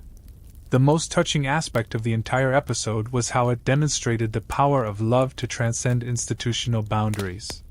The papal letter, despite its official nature, essentially validated the emotional reality that many nuns had discovered, that caring for vulnerable creatures could deepen rather than diminish spiritual devotion, even when such care created practical complications. As you drift toward sleep, consider how official recognition sometimes comes to relationships that have already proven their worth through quiet perseverance, and how wisdom lies in finding ways to honor both the rules that preserve order and the love that makes life meaningful. The Great Escape of 1247 began not with careful planning but with a single moment of catastrophic clumsiness that would become legendary in convent oral history. You're witnessing what happens when 43 squirrels simultaneously achieve freedom during the most solemn moment of morning prayers, creating chaos that makes medieval mystery plays seem like models of orderly conduct. Sister Beatrice, reaching to adjust her sleeve during the reading of Psalms, accidentally caught her modified pocket on the sharp corner of her prayer bench, tearing open what she would later describe as the gates of pandemonium. The first escapee was Sebastian, Sister Marguerite's beloved companion, who shot from his fabric prison like a furry arrow aimed at the chapel's vaulted ceiling. His sudden appearance triggered a chain reaction that no amount of emergency planning could have prevented. Within seconds, sleeve pockets throughout the chapel were bursting open as startled squirrels, panicked by Sebastian's dramatic exit and the rising commotion, began their own desperate bids for freedom. Sister Margaret's detailed account captures the surreal horror of the moment. The sacred silence of morning prayer exploded into bedlam as creatures appeared from places where no creatures should exist. Sisters who had maintained perfect composure through months of secret keeping suddenly found themselves lunging after escaping companions while trying to maintain some semblance of religious dignity. The contradiction was impossible to sustain. The visual spectacle defied all logic and religious decorum. Imagine trying to maintain prayerful meditation while squirrels race across stone floors, leap between wooden benches, and scramble up tapestries depicting saints who probably never imagined their images would serve as climbing apparatus for panicked rodents. The acoustics of the chapel, designed to carry human voices in reverent harmony, now amplified the scratching, chittering, and scurrying of dozens of terrified animals. Mother Superior Isabel's immediate response revealed both her leadership skills and her recognition that the situation had moved far beyond damage control. Rather than attempting to maintain the pretense that nothing unusual was happening, she made a decision that shocked everyone present. She stood calmly at the altar and announced, "Sisters, let us pause our prayers to assist our small guests in finding safety. God's creatures deserve our compassion, regardless of how they came to be among us." The next 20 minutes transformed the chapel into something resembling a medieval wildlife rescue operation. Nuns abandoned their prayer positions to crawl under benches, climb onto windowsills, and coordinate complex herding maneuvers designed to guide squirrels toward exits without causing injury. The irony was inescapable. Women who had spent months hiding their animal companions were now working together openly to protect them in the most sacred space of their community. Sister Catherine's account describes the emotional complexity of the moment. Relief at finally ending months of deception mixed with terror that our beloved companions might be injured in their panic. We were simultaneously experiencing liberation and crisis, watching our most carefully guarded secrets literally running wild through the holiest space we knew. The squirrels' behavior during their unexpected freedom revealed how deeply they had bonded with their human companions despite the constraints of sleeve dwelling. Rather than immediately fleeing the chapel, many animals seemed torn between escape instincts and attachment to familiar humans. Sebastian actually returned to Sister Marguerite twice before finally disappearing through a window, as if reluctant to abandon the relationship that had sustained them both through challenging months. The practical challenges of the escape were immense. Medieval chapel architecture, with its high ceilings, narrow windows, and multiple hiding spots, created perfect conditions for small animals to disappear completely. Stone carvings provided countless crevices where frightened squirrels could wedge themselves beyond human reach. The ornate woodwork of choir stalls offered maze-like passages that turned the chapel into an enormous puzzle box with furry pieces that refused to stay put. Some escape attempts were comedy worthy of the finest entertainment. Sister Agnes spent 10 minutes trying to coax her companion down from a chandelier using a combination of whispered prayers and strategically placed nuts. Sister Claudine found herself in an undignified tug-of-war with a squirrel that had wrapped itself around a carved saint's staff and refused to let go. The collision between sacred dignity and animal chaos created moments that participants would remember with equal parts embarrassment and fondness for decades. The rescue efforts revealed unexpected aspects of the nuns' personalities. Sisters who had seemed timid during regular religious activities displayed remarkable courage and creativity when protecting their animal friends. Sister Beatrice, typically quiet and reserved, climbed onto the altar itself to retrieve a squirrel that had taken refuge behind the crucifix. Her actions would have been scandalous under normal circumstances, but the crisis had temporarily suspended normal rules about appropriate behavior. The sound effects of the Great Escape became part of convent legend. The combination of human voices calling to squirrels, tiny claws scrambling across stone surfaces, religious artifacts being accidentally knocked over, and the general acoustic chaos of 43 animals exploring a space designed for silence created an auditory experience that no participant ever forgot. Sister Margaret noted that the chapel's exceptional acoustics, which normally enhanced prayer and song, transformed panic into something approaching symphonic cacophony. Recovery operations continued for 3 days. Squirrels had disappeared into parts of the convent that humans rarely accessed, inside walls, beneath floorboards, and into storage areas that hadn't been disturbed for years. The search efforts required systematic exploration of spaces that revealed forgotten aspects of the building's architecture and history. In the process of looking for escaped animals, the nuns discovered hidden passages, abandoned storage chambers, and architectural features that previous generations had left behind. The emotional aftermath proved as significant as the immediate chaos. Many nuns experienced profound grief at losing companions they had grown to love deeply. The bonds formed during months of secret companionship weren't easily severed by sudden separation.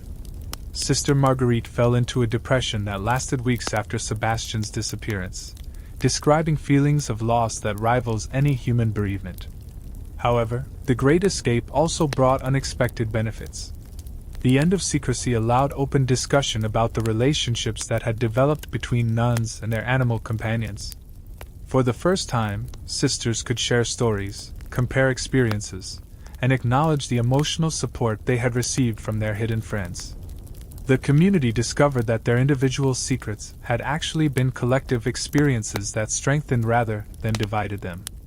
Historians still argue whether the simultaneous escape was purely accidental or partially coordinated by squirrels who had developed more sophisticated communication systems than their human companions realized.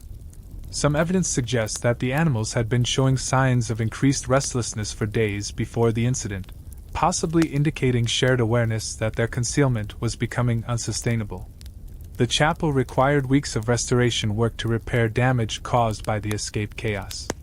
Torn tapestries, scratched wood surfaces, and displaced religious artifacts needed attention from craftspeople who had never previously dealt with animal-related destruction in sacred spaces. The repair costs became part of the convent's official expenses, creating the first documented budget line item for squirrel damage in medieval religious accounting. The most lasting impact was psychological rather than physical.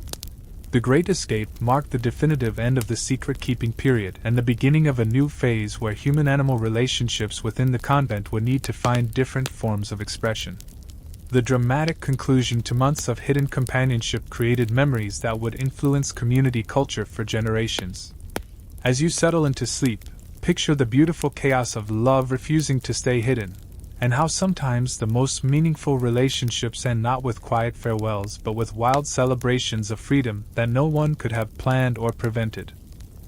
The legacy that emerged from the Great Squirrel controversy of 1247 didn't end with empty sleeves and silent chapels.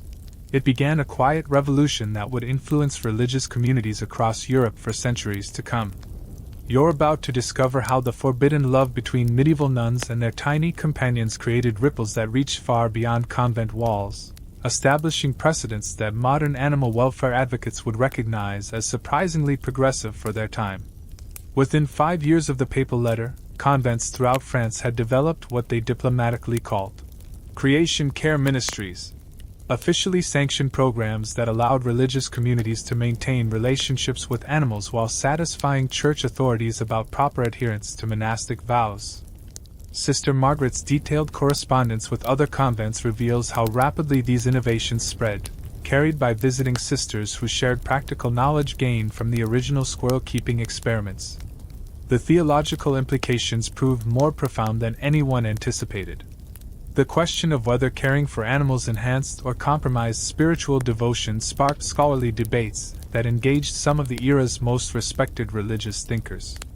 Thomas Aquinas himself referenced the French convent situation in his writings about the relationship between divine love and care for lesser creatures, though historians still argue whether his comments were supportive or critical of the nuns' innovations.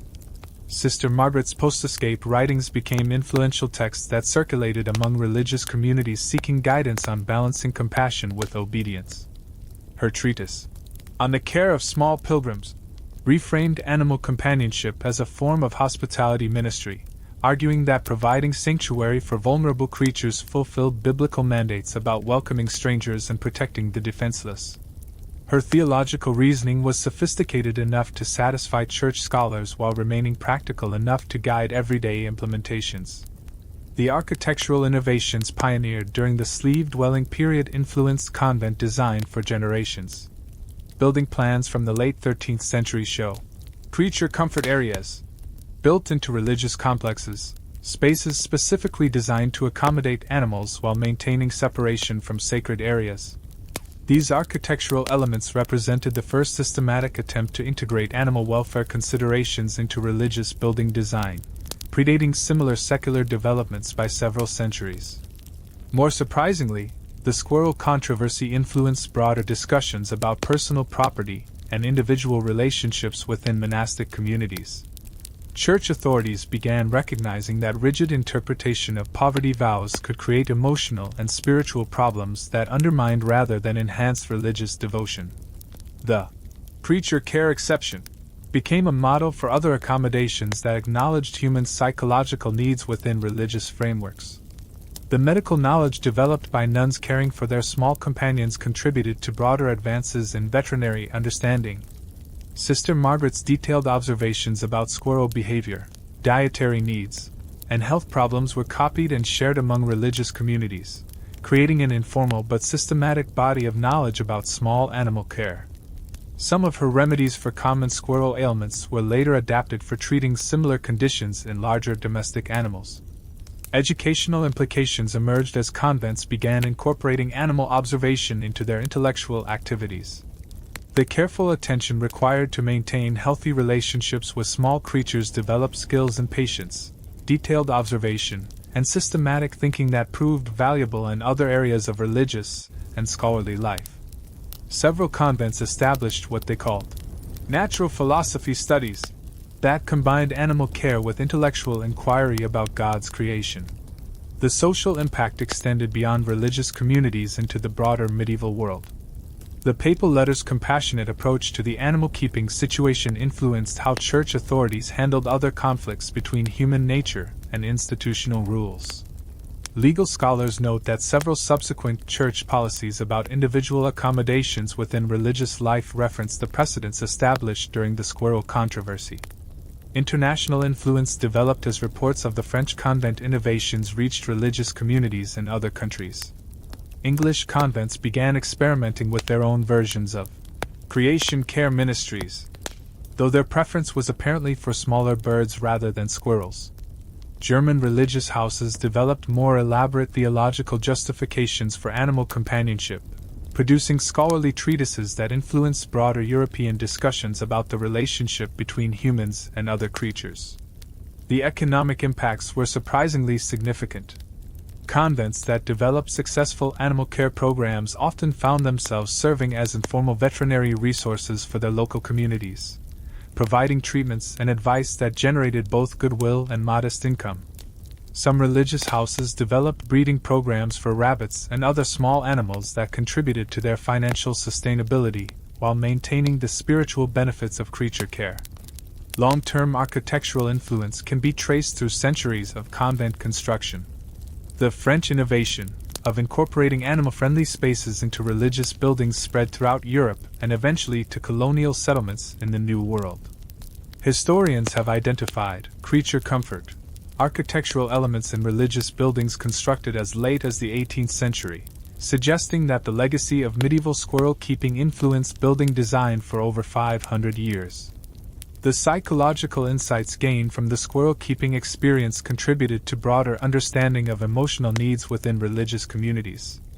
Recognition that isolation and rigid discipline could create vulnerabilities led to more sophisticated approaches to spiritual counseling and community mental health. Several prominent religious thinkers cited the woodland companion experience as evidence that effective spiritual leadership required attention to individual emotional welfare alongside doctrinal instruction. Modern animal welfare movements can trace some of their theological and philosophical foundations to arguments developed during the medieval squirrel controversy. The idea that caring for vulnerable creatures represents a form of spiritual practice rather than worldly distraction became influential in later Christian thinking about environmental stewardship and animal rights. Contemporary religious animal sanctuaries often cite medieval precedents when justifying their missions. The documentation produced during and after the squirrel keeping period created an unprecedented record of medieval human-animal relationships.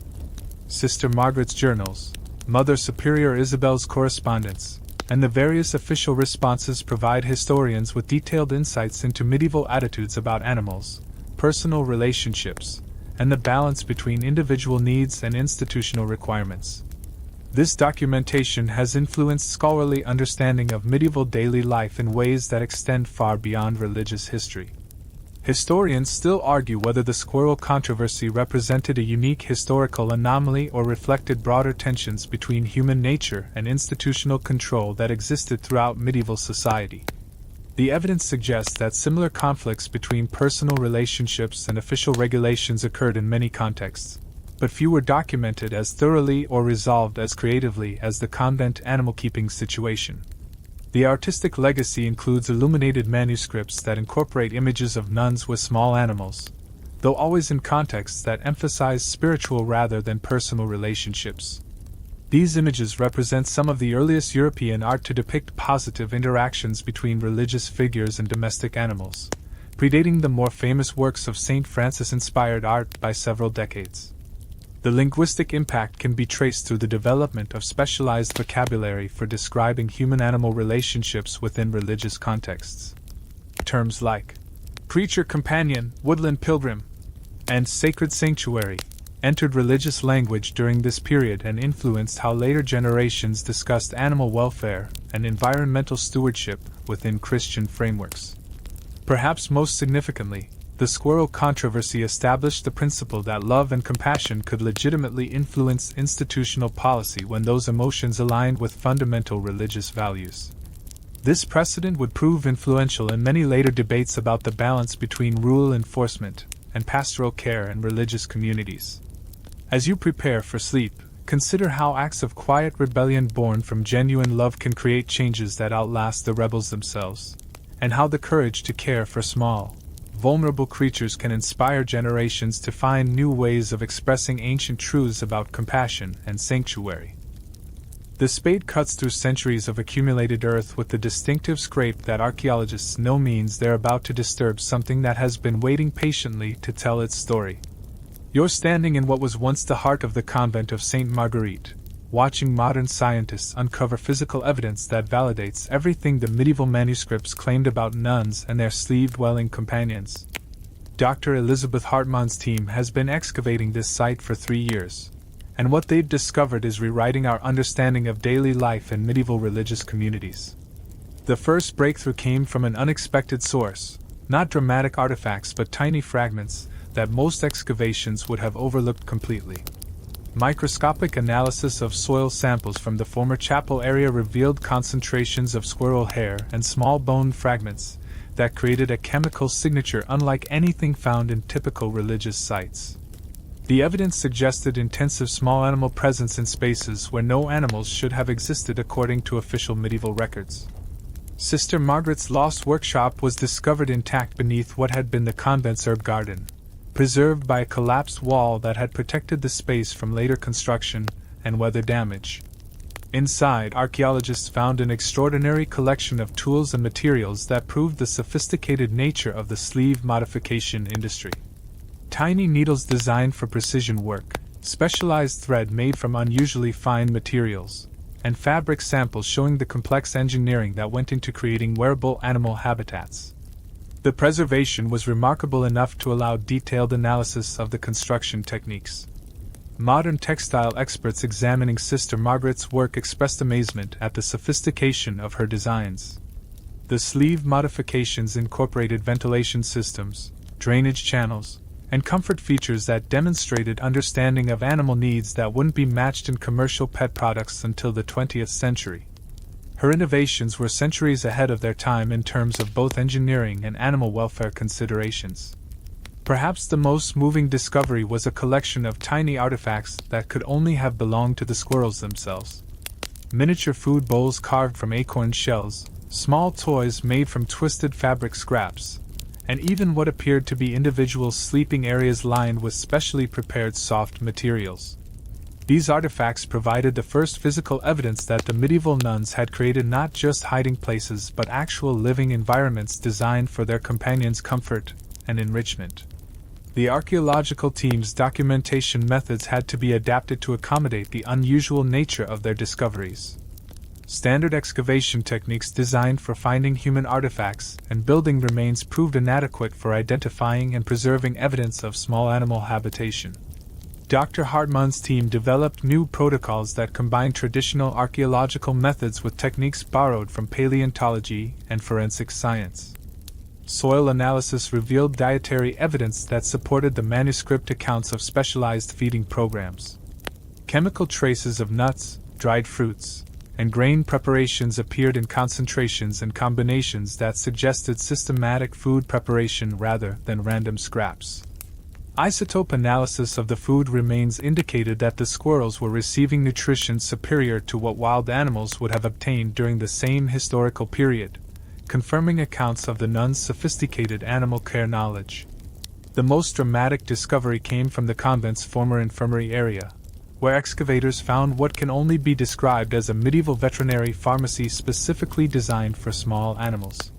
Tiny containers still held traces of herbal preparations that chemical analysis identified as treatments for respiratory ailments, digestive problems, and skin conditions, exactly the health issues that Sister Margaret's medical journals described treating in her squirrel patients. Modern veterinary pharmacologists examining the preserved medicine remains expressed astonishment at their sophistication. Several of the herbal combinations show deep understanding of small animal physiology and included ingredients that current veterinary science recognizes as effective for treating the conditions the medieval nuns documented. The preservation methods used for these medicines were advanced enough to maintain their chemical integrity for over 700 years. The architectural evidence validated manuscript descriptions of the complex modifications made to living spaces to accommodate human-animal cohabitation. Excavation of individual cell areas revealed systematic alterations to ventilation, drainage, and storage that would have been necessary for maintaining sanitary conditions while housing animals. The modifications showed planning and engineering skills that suggested the nuns received assistance from professional craftspeople. Historians still argue whether the extensive physical evidence indicates that the animal keeping was more widespread than manuscript sources suggested, or whether the convent of St. Marguerite was unique in the sophistication of its programs. The archaeological findings certainly suggest that the squirrel controversy involved more systematic planning and community investment than any individual accounts revealed. The discovery of what appears to be a medieval animal cemetery added unexpected emotional dimensions to the archaeological findings. Small grave sites arranged in careful rows, each containing the remains of a single squirrel along with personal items that suggested individual recognition and mourning. The cemetery's location, hidden but within the convent grounds, indicated that the nuns had found ways to honor their departed companions despite official restrictions on such practices. Carbon dating of the burial sites corresponded exactly with the timeline established by manuscript sources, providing independent confirmation of the historical accuracy of the written accounts. More significantly, the care taken in preparing the burial sites demonstrated that the relationships between nuns and their animal companions involved genuine grief and memorial practices that contradicted medieval assumptions about appropriate religious attitudes toward animals. Modern technology has revealed details about medieval daily life that no written source could have preserved. Microscopic analysis of fabric fragments found throughout the site showed where patterns consistent with housing small animals, while chemical analysis of stone surfaces revealed cleaning compounds that would have been necessary for maintaining sanitary conditions in spaces shared with squirrels. The conservation challenges posed by these discoveries have pushed archaeological preservation techniques in new directions. Standard methods for preserving medieval artifacts proved inadequate for maintaining the integrity of materials that had been modified for animal use.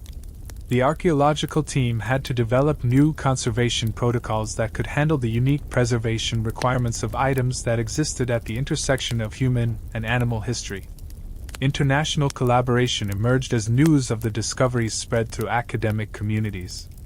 Researchers from institutions across Europe and North America contributed expertise in medieval history, animal behavior, textile analysis, and archaeological preservation. The convent of St. Marguerite excavation became a model for interdisciplinary research that combined traditional historical methods with innovative scientific techniques. The public response to the archaeological findings exceeded all expectations. Museum exhibitions featuring artifacts from the excavation drew record crowds fascinated by this glimpse into medieval daily life that challenged assumptions about the relationship between religious devotion and animal companionship. The discovery that medieval nuns had created sophisticated systems for caring for small animals resonated with contemporary audiences in ways that traditional religious history rarely achieved. Documentary evidence from the excavation has been digitized and made available to researchers worldwide, creating an unprecedented resource for studying medieval human-animal relationships. The combination of written sources and physical artifacts provides a uniquely complete picture of how these relationships developed, functioned, and influenced broader community life. The most profound impact of the archaeological discoveries has been their demonstration that love and care leave physical traces that can survive for centuries. The evidence of dedication, creativity, and compassion embedded in the artifacts speaks across the centuries about fundamental human qualities that transcend historical periods and cultural boundaries.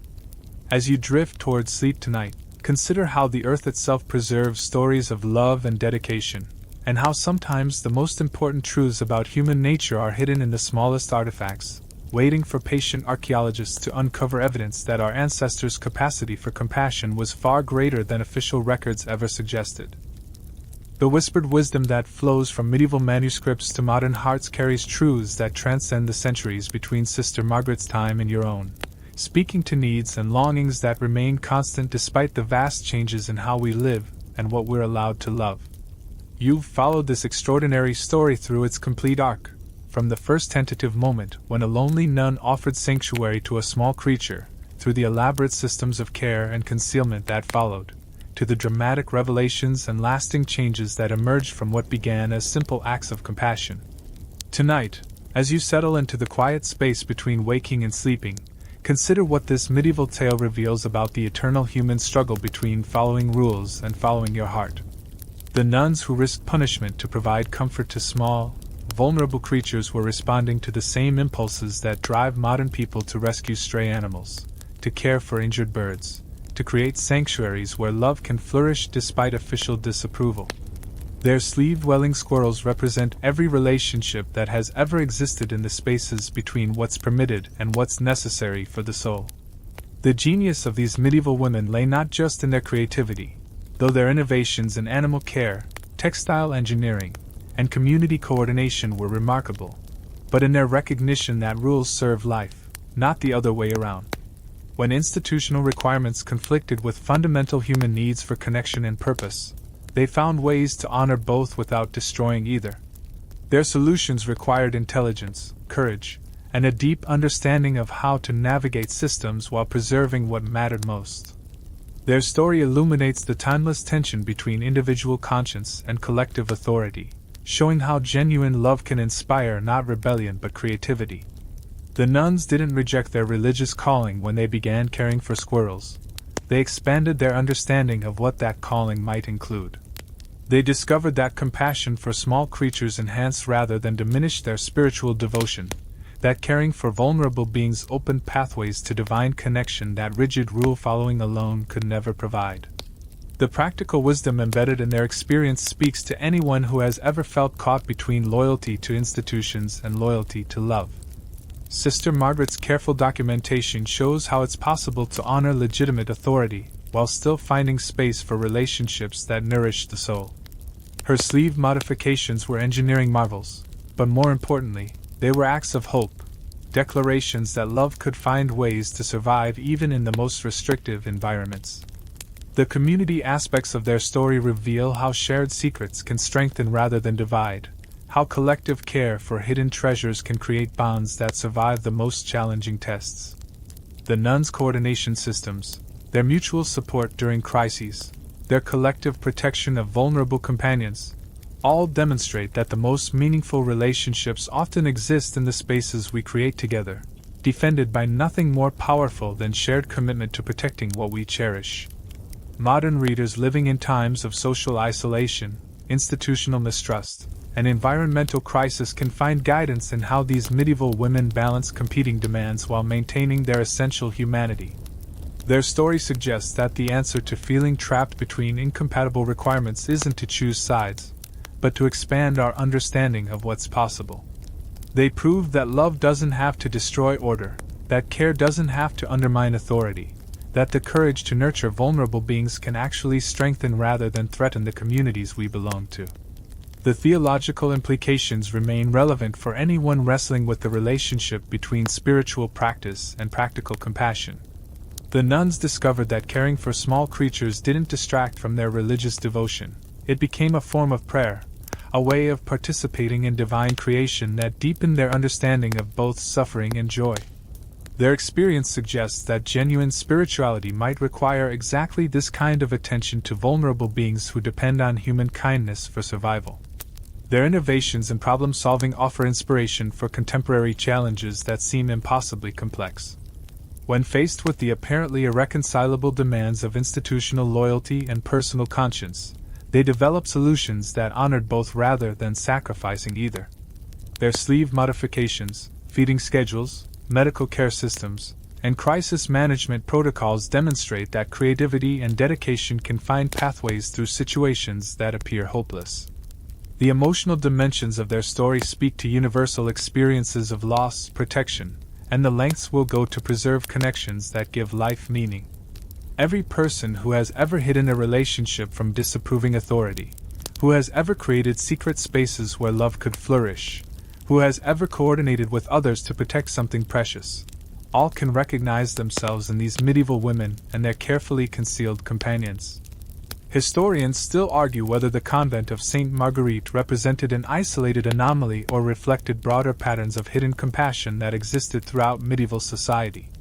The evidence suggests that wherever rigid systems created pressures that conflicted with basic human needs for connection and purpose, people found ways to create space for love, even when that love had to remain hidden from official view.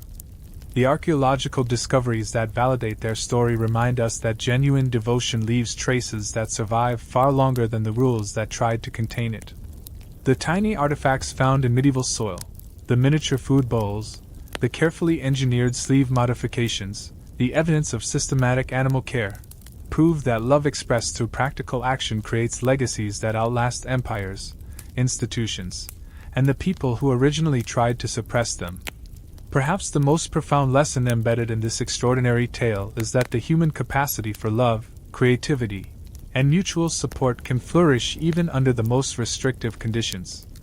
The nuns who harbored squirrels in their sleeves weren't rebelling against their faith. They were discovering dimensions of it that official interpretations had failed to recognize. They were finding ways to live fully human lives within systems that sometimes forgot what human flourishing actually requires. Their wisdom whispers across the centuries that love finds a way, that compassion creates its own engineering solutions, that the courage to care for vulnerable beings, whether they have fur, feathers, or human faces, opens pathways to connections that rigid adherence to rules can never provide. They remind us that the most important rebellions aren't against authority itself, but against the limitations that prevent love from expressing itself fully in the world. As sleep draws closer and your mind begins its journey toward dreams, carry with you the image of medieval hands carefully crafting sanctuaries from fabric scraps and determination, of whispered conversations coordinating care for creatures who could never repay their kindness, of communities that grew stronger rather than weaker when they shared the burden of protecting what they loved. Remember that every act of hidden compassion, every secret kindness, every moment when someone chooses love over convenience adds to the vast, invisible architecture of human goodness that holds the world together. The squirrels are long gone, the sleeves have crumbled to dust, but the courage that carved out space for love in impossible circumstances continues to inspire anyone willing to believe that genuine care can transform both the giver and receiver, that small acts of rebellion against indifference can echo across centuries, and that sometimes the most sacred spaces are the ones we create in hidden pockets. Defended by nothing more than determination that love deserves room to flourish. Sleep well, knowing that your own capacity for unexpected compassion connects you to an ancient tradition of people who refuse to let rules define the limits of love, and that somewhere in your own life, opportunities await for the kind of creative kindness that these remarkable women discovered in the secret sanctuaries of their sleeves. 300-word wind down. Let your breathing slow now. matching the gentle rhythm of medieval prayers whispered in candlelit corridors where small hearts beat against human ones, where the scratch of tiny claws against wool created symphonies of trust that no official music could match. Feel yourself settling deeper into comfort, like a sleepy squirrel finding the perfect curve of warmth where fear transforms into safety and vigilance melts into peaceful rest. The stories fade now into the soft darkness behind your eyelids, but their essence remains. The knowledge that love carved from impossible circumstances, tenderness preserved despite institutional disapproval, creates legacies that whisper across centuries to anyone willing to listen. These medieval women prove that the human heart's capacity for creative compassion can flourish even in the most restrictive soil, that genuine care finds ways to express itself that no rules can entirely prevent. Let their courage flow through you as consciousness drifts toward dreams, their practical wisdom about making space for love in lives that seem to have no room for it, their discovery that protecting vulnerable beings opens pathways to connections deeper than any official relationship could provide. Feel the gentle weight of invisible squirrels settling into the sleeves of your imagination, tiny ambassadors of trust who cross species boundaries to find sanctuary in human kindness. Your own capacity for unexpected grace extends through time to touch theirs, part of an unbroken chain of people who understand that sometimes the most sacred acts are the smallest ones, performed in secret, defended by nothing more than the stubborn insistence that love deserves room to grow. Rest now in the knowledge that compassion creates its own architecture, builds its own bridges, finds its own ways to flourish. The medieval bells have long since fallen silent, but their echo continues in every heartbeat that chooses kindness over convenience, every hand that offers shelter to the vulnerable, every moment when someone decides that love matters more than rules designed by people who forgot what human flourishing actually requires. Sweet dreams flow now like gentle streams through ancient corridors where whispered prayers mixed with tiny chittering sounds, where the boundaries between human and animal, sacred and secular, official and secret dissolved into something larger and more beautiful than any category could contain. Sleep comes softly, carrying you into dreams where every sleeve might hide wonders, where every act of hidden kindness echoes across time, where love always finds a way to make space for itself in impossible places.